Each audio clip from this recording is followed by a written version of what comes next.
terwijl je dan...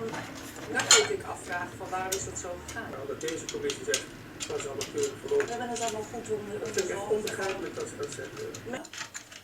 Hanneke, jij was een van die reageerders op de tweet. En ik wilde...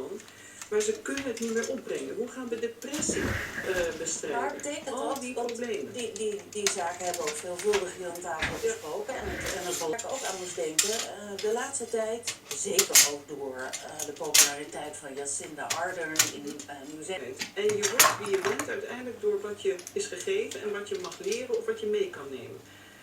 Als je kijkt naar discriminatie, op de postcodes, het hele pakket, inderdaad. Mijn kinderen zijn voor mij altijd een hele mooie mens, los van mijn eigen vrienden en alle mensen die ik spreek. Die dan zeggen, hé mam,